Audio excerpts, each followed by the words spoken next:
এদিকে 1 ঘন্টা যাবৎ ফোনে মনোযোগ দিয়ে কি যেন করছে আবির। হঠাৎ আদি দৌড়ে এসে দাঁড়ায় দরজায়। ভাইয়া, তোমায় খেতে ডাকছে। যা আসছি।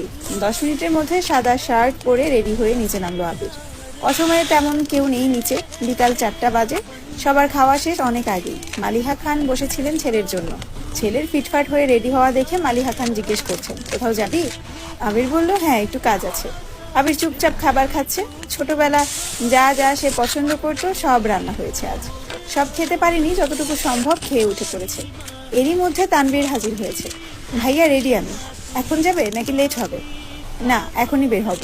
মালিহা খান রান্নাঘর থেকে ডেকে বলছেন, গাড়ি নিয়ে বের হবি না? চাবি নিয়ে যা। না, গাড়ি লাগবে না আম্মু। দুই ভাই বের হয়ে গেল। যৌথ পরিবারগুলোর সবচেয়ে আনন্দময় সময় হলো সন্ধ্যাবেলা।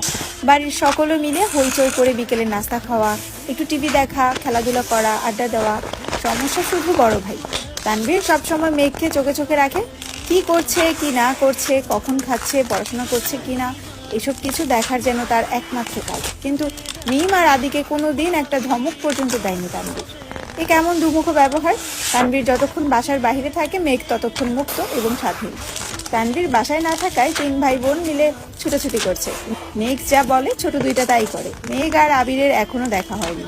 মেঘ কোচিং থেকে এসে রুমে যে ঢুকেছিল, তার গিফট নিয়ে ব্যস্ততার কারণে সবেমাত্র রুম থেকে নিচে এসেছে। অন্যদিকে আবির বাসা থেকে চলে গেছে আরো 2 ঘন্টা আগে।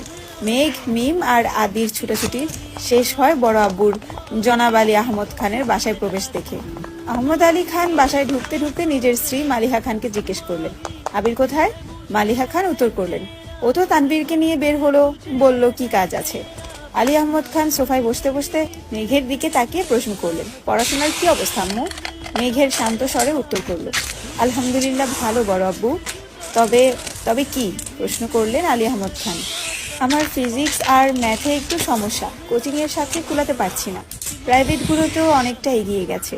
আলী আহমদ খান বললেন, ঠিক আছে, তোমার জন্য প্রাইভেট টিউটর নিয়ে আসবো। কাল বা পরশুর মধ্যেই ম্যানেজ করতেছি। তুমি চিন্তা করো না, মন দিয়ে পড়াশোনা করো আম্মু। তোমার ভাই তানভীর তো আমার কোনো কথা শোনে না, আর না শুনে তোমার আব্বুর কথা। কোথা থেকে মাথায় ভূত চেপেছে, রাজনীতি করবে। পড়াশোনায় গুরুত্ব না দিয়ে রাজনীতিতে গুরুত্ব দিচ্ছে। তুমি পড়াশোনা করো ভালো করে, মেডিকেলে অথবা ঢাকা বিশ্ববিদ্যালয়ে যেন চান্সটা হয়ে যায়। জি বড় আব্বু, চেষ্টা করব। খেয়েছো কিছু তোমরা? আলী আহমদ খান জিজ্ঞেস করলেন। এবার উত্তরটা মিম দিল, হ্যাঁ বড় আব্বু, খেয়েছি আমরা। ঠিক আছে, এখন রুমে গিয়ে পড়তে বসো।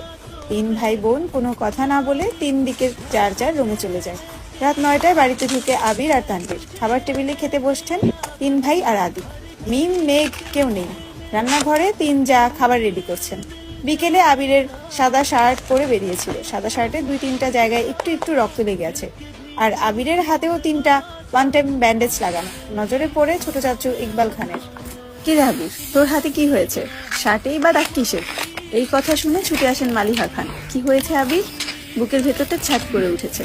একমাত্র ছেলের শরীরে একটা আঁচড় ও মা সহ্য করতে পারেন না।